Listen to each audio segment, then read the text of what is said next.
변상욱 대기자의 기자수첩으로 넘어가 보죠. 어서 오십시오. 네, 안녕하십니까. 예, 오늘 월요일 아침 기자수첩에서 뭘 가지고 오셨어요? 국정감사가 끝났습니다. 끝났죠. 그러나 국정감사를 감사는 누가 하느냐 도대체. 국정감사는 정부기관들을 국감은 감사하지만 누가 국정감사 네, 그 문제. 하느냐. 국감평가를 안 하고 그냥 넘어가는 것 같아서 네. 오늘 잠깐 좀 해야 될 것 같습니다. 그래요. 박근혜 정부 출범 후 첫 국정감사죠. 피감기관이 630곳. 역대 최대입니다. 그런데 사실 국회의원들이 이 많은 기관을 다 자료 조사해서 분석해서 감당해낼 여력이 없습니다. 그러니까 질문을 하는데 근거가 부실하고 정황이 잘 안 맞아갖고 그냥 대충 찔러보고 넘어가고 네. 이런 국감이 많이 진행됐습니다. 그래요. 자기가 질문만 계속 쏟아내다 보니까 사실 또 답변을 아예 무시하는 경우도 많았습니다. 네. 그리고 그렇다 아니다. 둘 중에 하나로만 대답해. 뭐 이렇게 하니까 단답형으로 대답하고 넘어가게 되고. 이런 거 많이 봤어요. 그러니까 질문 국감이죠. 질문만 하고 그냥 답은 안 듣는 국감. 그 피감기관 임원들은 졸다가 국회의원들한테 야단을 맞기도 했습니다마는 어떤 기업의 임원이 그러더라고요. 국감 무서운 줄 알았는데 되게 편합니다. 왜요? 가서 그냥 가만히 앉아있다가 질문을 국회의원이 계속 하니까 자기 답변할 시간도 안 주고 그냥 듣고 오면 돼. 하다가 그냥 죄송합니다 그러고 오면 되는 거예요.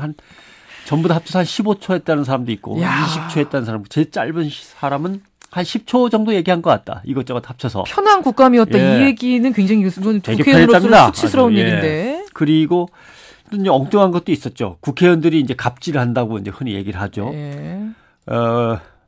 좀 창피한 얘기입니다만은 기무사령관 출신의 모 의원은 국방부 국감 도중에 군 지휘부들 다 일어나봐.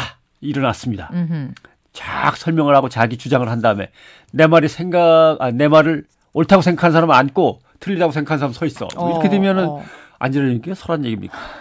뭐 이런 거 갑질이라고 하는 거죠. 그 다음에 이제 언론인 출신의 모 의원은 뭐 거기에 누구누구는 허우대만 멀쩡하지 또라이고 누구는 충청도 출신인데 대학은 뭐 어디 나왔고 이거는 지역 차별과 대학 차별의 이제 그런 얘기가 뉘앙스가, 국감에서 정말 나왔어요. 있었다고도 합니다. 야, 그렇군요. 아무튼 기업인들만 증인으로 200여 명을 불러갖고 역대 최다를 기록했는데 예. 정말 그 사람마다 부르고 싶어서 불렀는지 이런 문제도 있어요.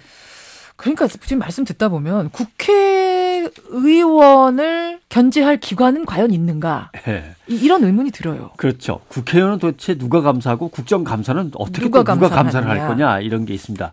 현재로서는 없는 거죠. 국민이 선거에서 심판하는 수밖에 없습니다. 그러게요. 제대로 활동을 했나. 그렇죠. 시민단체와 국민이 할 수밖에 없고 그리고 시민들에게 국회의원들이 의정활동을 제대로 하고 어떤 문제를 저질렀는지에 대해서 전달할 책임은 언론에게 있습니다. 이 문제를 이제 분명히 해야 될 것 같고요. 예를 들면 국회의원들은 그럼 뭘 감사해야 되나요? 할 때 많죠. 뭔가요? 대표적인 게 정치 후원금입니다. 정치 후원금? 예.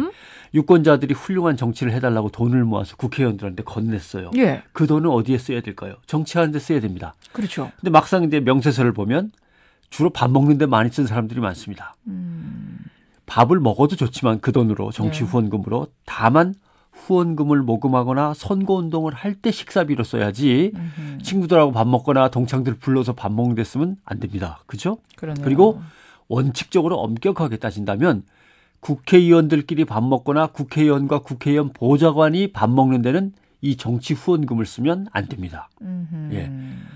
유권자를 만난다거나 정치학자를 만나서 뭐 조언을 듣는다거나 정치 컨설턴팅에 가가지고 그쪽에서 도움을 받는다거나 이럴 때는 밥값을 정치 후원금으로 내도 되지만 이외에 사적으로 만나는 밥값 내는 자리에서는 자기 봉급으로 내야 됩니다. 그렇게 되는 거군요. 렌트카 비용으로도 썼습니다 보면. 그러나 렌트카 비용도 정치 후원금은 선거 유세나 정치 목적의 어디 방문 활동 또 조사 활동 이럴 때 렌트카를 빌렸다면 쓰는 거지 출퇴근 승용차에다 기름 넣을 때는 그럼 별도로 따져야 됩니다. 예. 정치 후원금을 이런 데 쓰면 안 됩니다. 휴대전화 통신비 이거 정치 후원금으로 쓰면 안 됩니다. 자기 봉급으로 써야지. 예. 이런 것들이 이제 국회의원들이 감사를 받아야 될 것들이죠. 예. 그렇군요.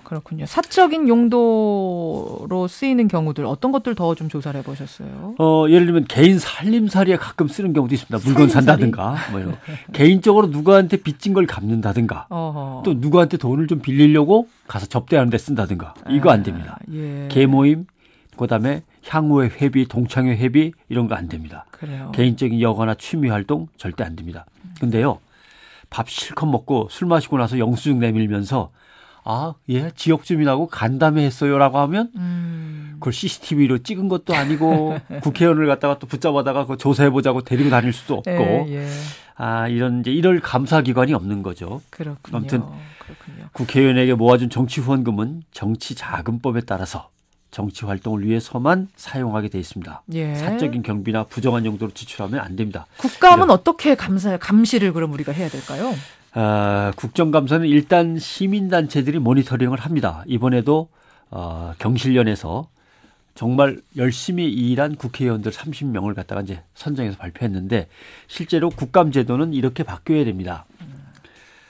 연중 상임위원회 별로 수시로 계속 국감을 열어야 됩니다. 상시국감. 예, 그렇습니다. 그다음에 증인이 불출석 안 나오겠다고 버티거나 와서 거짓말을 하거나 또 정부가 자료를 제출하라고 그러는데 자료 제출을 거부한다거나 하면 엄청나게 처벌을 강화해야만 국감이 빨리빨리 실속 있게 진행될 수 있습니다. 그래요. 그다음에 국감을 사후에 검증하는 제도 철저해야 됩니다. 그게 제대로 국감을 했느냐. 맞아요. 그다음에 지난해 국감한 내용을 제대로 지켰고 시정했는가도 국감에서 명확하게 따지고 또 넘어가야 되는데 야단치고 다음에는 다 까먹고 하면 선거 때 특히 까먹고 이러면 안 되는 거죠. 이런 것들이 이제 개선될 사항들이죠. 변상욱 대기자 수고하셨습니다. 고맙습니다.